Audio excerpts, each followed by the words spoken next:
The air in Hollywood often hums with scandal, but some tales grip the imagination and refuse to let go, casting long, unsettling shadows over the glittering lights of the entertainment industry. The ongoing saga surrounding Sean "Diddy" Combs has brought forward an array of allegations, dark stories, and behind-the-scenes whispers. Yet among the many unsettling narratives to emerge, one particular story stands out for its chilling details and disturbing implications. It is not just a tale of wealth, excess, and unchecked power, but also of secrets hidden behind closed doors, where glamour turns grotesque and reality becomes stranger than fiction. Before we start, smash the like and subscribe buttons for more updates. The Diddy parties were legendary in Hollywood and beyond. Known for their opulence and exclusivity, these gatherings attracted A-list celebrities, artists, influencers, and even those seeking to bask in the glow of the music mogul's immense charisma. But as details began to emerge about the darker side of these parties, it became clear that these events were not just extravagant celebrations. For some, they were the setting of trauma, manipulation, and a system of exploitation that went unnoticed or was willfully ignored for years. One of the most disturbing accounts comes from a young woman who attended one such party at a sprawling Los Angeles mansion. Her story, which surfaced in the wake of other allegations against Diddy, paints a picture of a world that veers dangerously close to a dystopian nightmare. She had been invited through a mutual acquaintance, a rising starlet who assured her it would be an unforgettable experience. The mansion was resplendent, a fortress of wealth that seemed to defy the boundaries of luxury. The driveway alone was a parade of luxury cars, and the entrance was manned by intimidating security personnel. But there was something else. An unspoken tension that lingered beneath the surface of the lavish scene. Upon entering, the young woman was overwhelmed by the sheer opulence of the environment. Crystal chandeliers, exotic flowers imported from halfway around the world, and rooms overflowing with guests dressed in designer couture. There was an almost theatrical energy to the party, a deliberate attempt to dazzle and disorient. However, the deeper she ventured into the mansion, the more unsettling it became. Certain areas were heavily guarded, and guests were subtly but unmistakably steered toward specific spaces. She noticed a group of women, many of whom looked remarkably young, being ushered into a private lounge by a man she later identified as one of Diddy's longtime associates. What she witnessed in that lounge would haunt her for years. Inside, the atmosphere shifted dramatically. Gone were the carefree smiles and flirtatious laughter of the main party. In their place was an oppressive silence, punctuated by occasional murmurs and the clinking of glasses. The women, she said, seemed nervous, their smiles strained and their movements hesitant. They were seated in a semicircle as if waiting for something or someone. And then he entered. Diddy was a commanding presence, his charm undeniable, but there was a predatory edge to his demeanor that she hadn't noticed before. His eyes scanned the room, lingering on each woman with an intensity that felt more like an appraisal than admiration. He didn't speak immediately, instead motioning to one of his associates, who began distributing drinks. The drinks were not optional, and there was a clear expectation that it be consumed. The young woman, who had slipped into the lounge unnoticed, watched as one of the women hesitated. Almost imperceptibly, Diddy's expression hardened, and the associate stepped forward, whispering something into her ear. The woman complied, her hands trembling as she brought the glass to her lips. What happened next blurred the lines between reality and nightmare. As the drinks took effect, the atmosphere grew increasingly surreal. Diddy's behavior became more erratic, at times jovial, at others menacing. He was said to have made lewd comments, his laughter cutting through the room like a blade. The women, now visibly under the influence, were led one by one into an adjoining room. The young woman, still hidden in the shadows, debated fleeing but was paralyzed by a mixture of fear and morbid curiosity. She eventually made her escape, but not before overhearing snippets of conversation that suggested coercion, exploitation, and a complete disregard for consent. In the days that followed, she tried to process what she had seen. She reached out to the friend who had invited her, only to be met with a chilling response. "That's just how it is. You don't question it." The normalization of such behavior, the casual acceptance of what she could only describe as predatory, left her shaken to her core. It was not just Diddy's actions that disturbed her, but the complicity of everyone around him. The enablers, the guests who turned a blind eye, and the industry that allowed him to wield such unchecked power. This account is not an isolated one. As more people came forward, a pattern began to emerge, a web of control and intimidation that extended far beyond the confines of his infamous parties. Former employees, ex-partners, and industry insiders described a man who thrived on dominance, both professionally and personally. Some spoke of contracts signed under duress, careers derailed for refusing his advances, and a culture of fear that permeated his empire. Perhaps most chilling is the way these stories illuminate the systemic issues within the entertainment industry. Diddy is not the first powerful figure to face such allegations, and he is unlikely to be the last. The industry's culture of silence, its prioritization of profit over accountability, and its tendency to protect its own have allowed predators to operate with impunity for decades. The young woman's story is a microcosm of a larger, more insidious problem, a reminder that behind the glitz and glamour lies a darkness that demands confrontation. As these stories continue to unravel, the question remains, how many more have suffered in silence? How many careers, lives, and dreams have been shattered by the predatory behavior of those in power? The Diddy Party saga is more than just a scandal. It is a reckoning. It forces us to confront uncomfortable truths about power, privilege, and the cost of turning a blind eye. The young woman who shared her story has since chosen to remain anonymous, fearing retaliation and further trauma. But her courage in speaking out has inspired others to come forward, breaking the cycle of silence that has long protected the powerful. Her account, though deeply disturbing, serves as a wake-up call, a reminder that no amount of wealth or fame should place anyone above accountability. The mansion, with all its opulence and grandeur, now feels less like a symbol of success and more like a gilded cage, trapping those who dare to venture too close. The fallout from the revelations surrounding the Diddy Party saga has cast a harsh light on the entertainment industry, revealing the intricate web of complicity, manipulation, and silence that has shielded its most powerful players for decades. As disturbing as the initial stories were, the ripple effects of those accounts have led to even darker, more insidious revelations that threaten to unravel the carefully curated image of not just Diddy, but the culture of excess and unchecked behavior that permeates the industry. To understand the full scope of this tale is to delve deeper into the layers of power dynamics, systemic failure, and personal suffering that underpin it. Among the many voices that emerged following the initial allegations, one that stands out is that of a former personal assistant who worked closely with Diddy during some of the most tumultuous years of his career. This individual,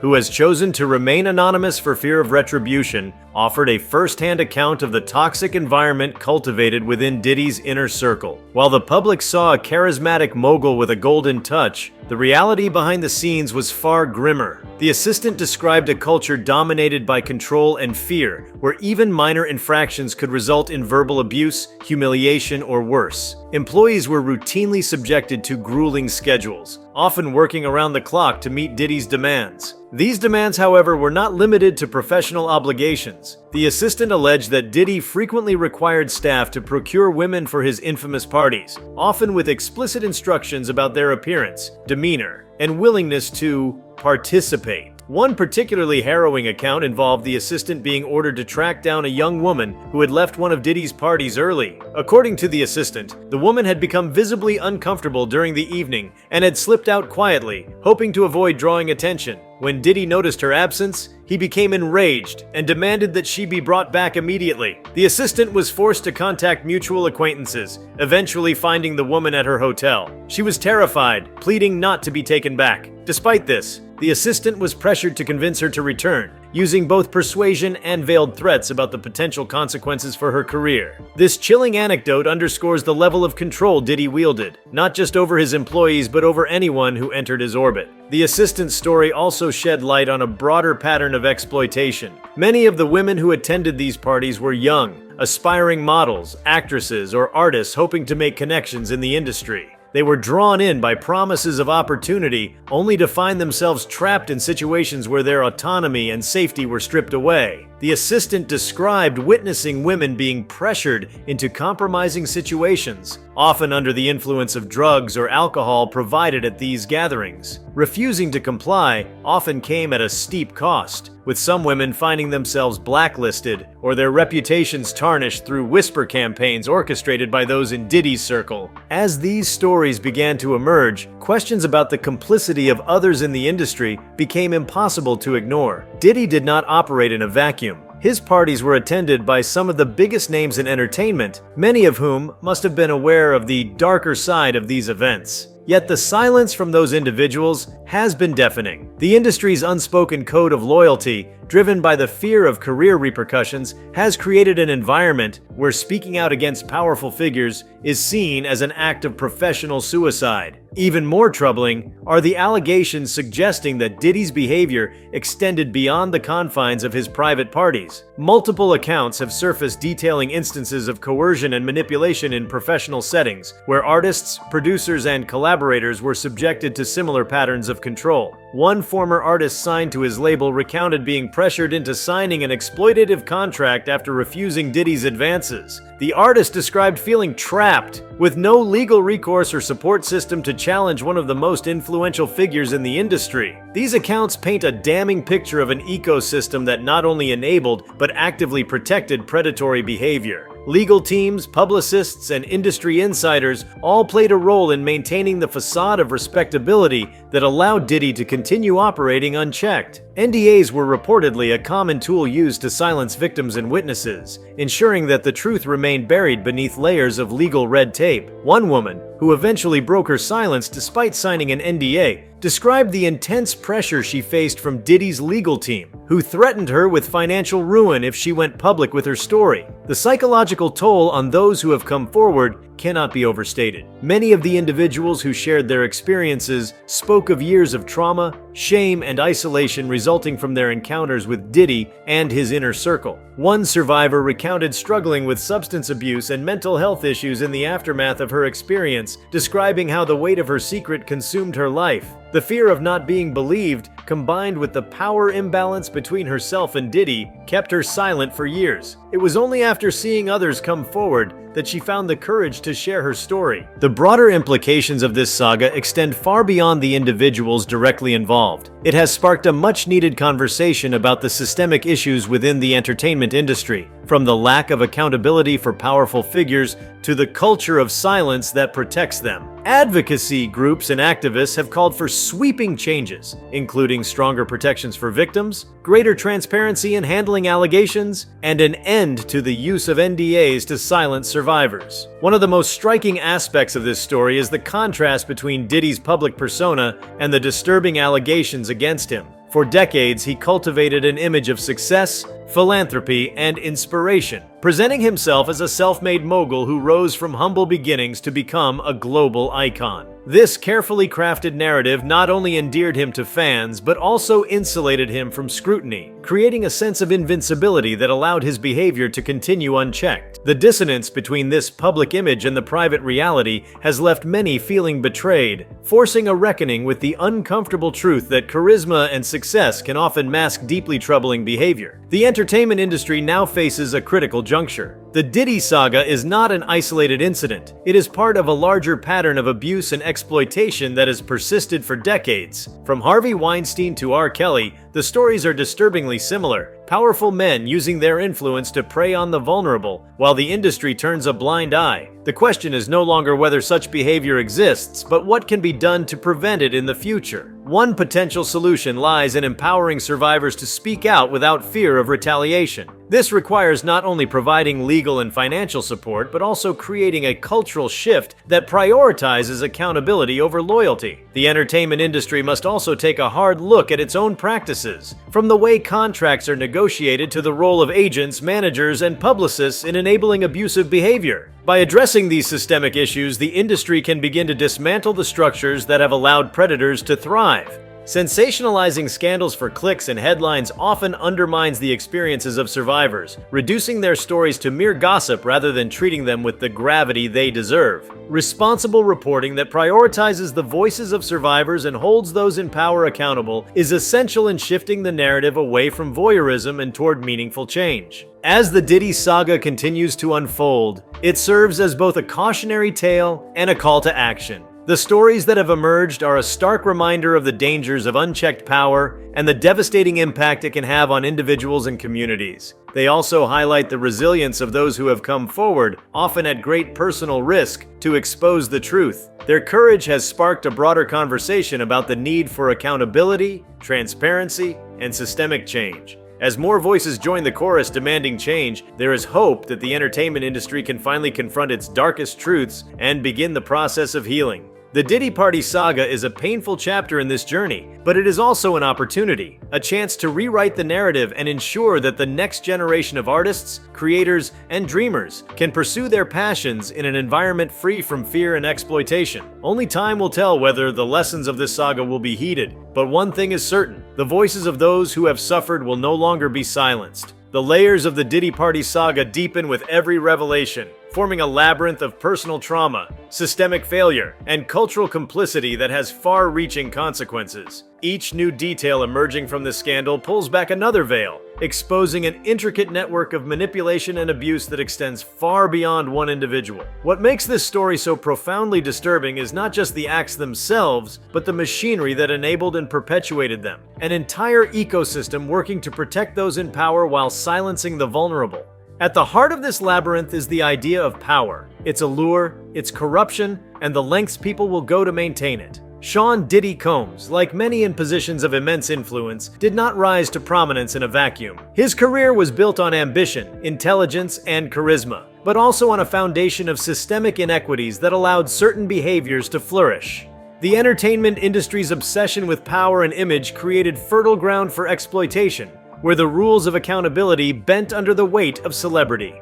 To fully comprehend the depth of this saga, one must understand the symbiotic relationship between wealth, influence, and silence. It was not just Diddy's personal power that protected him, but the networks of attorneys, publicists, executives, and enablers who insulated him from consequences. These individuals, often referred to as the fixers of the industry, played an active role in suppressing dissent. Survivors who attempted to speak out were often met with a wall of intimidation. Threats of lawsuits, financial ruin, and professional blacklisting were common tools used to suppress allegations, creating an environment where silence was seen as the only option. A particularly chilling aspect of the saga lies in the accounts of how individuals were drawn into Diddy's orbit. Many survivors have described a process that began with charm and opportunity. He was known for his ability to make people feel special, often extending invitations to exclusive events or offering mentorship to those trying to break into the industry. For many, this initial contact felt like the beginning of a dream, an opportunity to gain access to one of the most powerful figures in entertainment. However, as the survivors recount, this dream quickly devolved into a nightmare. The progression from charm to coercion often happened gradually, making it difficult for individuals to recognize what was happening until they were deeply entangled. One survivor described how her initial meetings with Diddy were filled with promises of career advancement. He spoke passionately about her potential, positioning himself as a mentor and ally.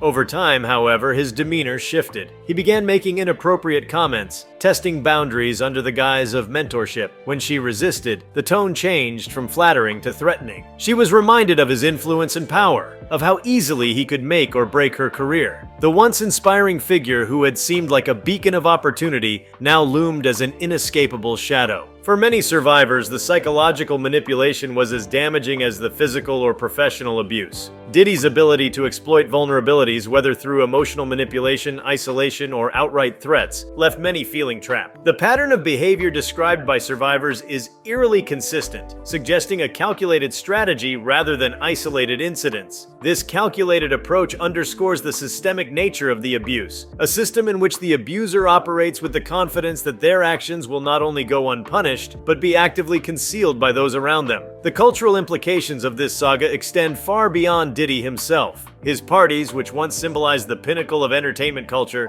now serve as a microcosm of the industry's darker side. These events were not just celebrations, but stages where power dynamics played out in their rawest form. Guests were carefully curated, not just for their status, but for their perceived malleability. Those who dared to question the proceedings or step outside the boundaries of expected behavior were quickly ostracized, ensuring that the culture of silence remained intact. One of the most harrowing aspects of these stories is the role of bystanders, those who were present but chose not to intervene. The reasons for this silence are complex. Some feared professional repercussions, knowing that speaking out against someone as powerful as Diddy could end their careers. Others rationalized their inaction by convincing themselves that what they were witnessing wasn't as bad as it seemed. This phenomenon, often referred to as diffusion of responsibility, allowed the culture of abuse to persist unchecked. The enablers within Diddy's immediate circle also played a pivotal role in perpetuating this culture. From personal assistants to event organizers, these individuals often acted as intermediaries, shielding Diddy from direct confrontation and ensuring that his wishes were carried out without question. Some justified their actions by claiming they were simply following orders, while others benefited directly from their proximity to power. This dynamic created an echo chamber in which dissenting voices were silenced, and abusive behavior was normalized.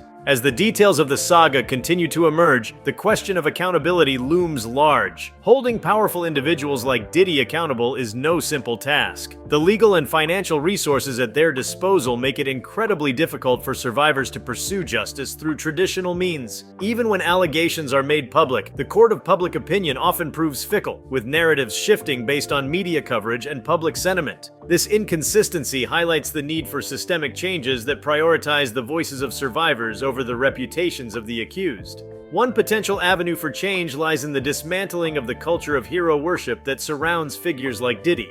In the entertainment industry, success is often equated with virtue, creating a dangerous dynamic in which powerful individuals are placed on pedestals. This elevation not only shields them from scrutiny, but also creates an environment in which their actions are excused or overlooked. By challenging this narrative and holding public figures to the same standards of accountability as everyone else, society can begin to address the root causes of abuse. Another critical aspect of this reckoning is the role of restorative justice. While legal consequences are an essential component of accountability, they are often insufficient in addressing the full scope of harm caused by abuse. Restorative justice offers an alternative approach, focusing on the needs of survivors and the community while holding perpetrators accountable for their actions. This process involves acknowledging harm, taking responsibility, and working toward healing, a stark contrast to the culture of denial and deflection that has long defined the entertainment industry. The stories emerging from the Diddy Party saga also highlight the importance of survivor-led advocacy. In recent years, movements like #MeToo have created spaces for survivors to share their stories and demand change. These movements have been instrumental in challenging the culture of silence that has long protected abusers. However, they also face significant challenges, including backlash, victim blaming, and attempts to discredit survivors. Supporting these movements requires not only amplifying the voices of survivors, but also addressing the systemic barriers that hinder their pursuit of justice. As society grapples with the implications of the Diddy saga, it is essential to recognize that this is not an isolated incident. The patterns of abuse, manipulation, and complicity described by survivors are reflective of broader cultural issues that extend far beyond the entertainment industry. These issues are rooted in systemic inequalities, including sexism, racism, and economic disparity, which create environments in which abuse can thrive. Addressing these root causes requires a multifaceted approach that goes beyond individual accountability to address the structural factors that perpetuate harm. The Diddy Party saga is a stark reminder of the importance of vigilance, empathy, and action. It challenges us to confront uncomfortable truths about the ways in which power is wielded and abused, forcing us to question the systems and values that enable such behavior. While the stories that have emerged are deeply disturbing, they also represent an opportunity for change. By listening to survivors, challenging the culture of silence, and demanding accountability at every level, society can begin to dismantle the structures that have allowed abuse to flourish. As the revelations surrounding the Diddy Party saga continue to ripple through the entertainment world and beyond, the broader societal implications come into sharper focus. This is not just a story of personal misdeeds or individual failings, but a glaring example of how power structures, when left unchecked, can create environments where abuse flourishes. The aftershocks of these allegations have ignited fierce debates around celebrity culture, accountability, and the mechanisms that enable cycles of exploitation. One significant aspect that demands attention is the enduring nature of institutional complicity. The entertainment industry, much like other powerful sectors, thrives on its ability to protect its own. Over decades, it has created a culture where legal mechanisms, PR machinery, and even social influence are deployed to contain scandals before they spill into public view. In the case of Diddy, this protection came not only from his immediate circle, but from an industry that has long placed profit over principle. Music executives, record labels, and collaborators benefited immensely from his success and were therefore incentivized to keep him insulated from scrutiny, even if that meant overlooking unethical or harmful behavior. This saga also shines a spotlight on the intersection of celebrity power and media complicity. Media outlets have often played a dual role, both amplifying celebrity culture and, at times, shielding its darker facets. While investigative reporting has been critical in exposing high-profile cases like this one, it is worth noting how often such stories are buried or softened when they first surface. The entertainment press, often reliant on access to stars for exclusive stories and interviews, has a vested interest in maintaining positive relationships with influential figures like Diddy. This creates a conflict of interest that can delay accountability, allowing harmful behavior to persist unchecked. Another troubling element is how narratives of success and resilience are used to obscure accountability. Diddy's carefully curated public persona as a mogul who rose from adversity to achieve unparalleled success has often been used to deflect criticism. This framing plays into a larger societal tendency to excuse the behavior of individuals who have achieved extraordinary success, as though their achievements somehow justify or outweigh their misdeeds. In this way, the mythology surrounding Diddy became a shield, allowing him to navigate scandals with minimal long-term consequences until now. The Diddy Party saga also forces a reckoning with how society perceives survivors and their stories. For decades, survivors of abuse in high-profile cases have faced skepticism, victim blaming, and intense public scrutiny. This creates a chilling effect, deterring others from coming forward. The courage of those who have shared their experiences in this case underscores the importance of fostering an environment where survivors feel supported and believed. Addressing this issue requires more than lip service. It demands systemic changes, including legal reforms that prioritize the rights of survivors and societal shifts that challenge deeply ingrained biases. At its core, the Diddy Party saga is about the consequences of unchecked power. It is a cautionary tale that illustrates what happens when an individual's influence becomes so vast that it eclipses the systems meant to hold them accountable. Yet, within this dark narrative lies a glimmer of hope, the potential for change. As survivors continue to come forward and their stories are heard, they are dismantling the culture of silence that has long enabled abuse. This moment, painful as it is, represents an opportunity to build a better, more equitable future, one where power is wielded responsibly and the voices of the vulnerable are no longer ignored. If you like this video, please give it a like and subscribe to our channel. Also, leave your comments below and tell us, what are your thoughts on the most disturbing story from the Diddy Party saga? We want to hear from you. Thank you for watching and see you next time.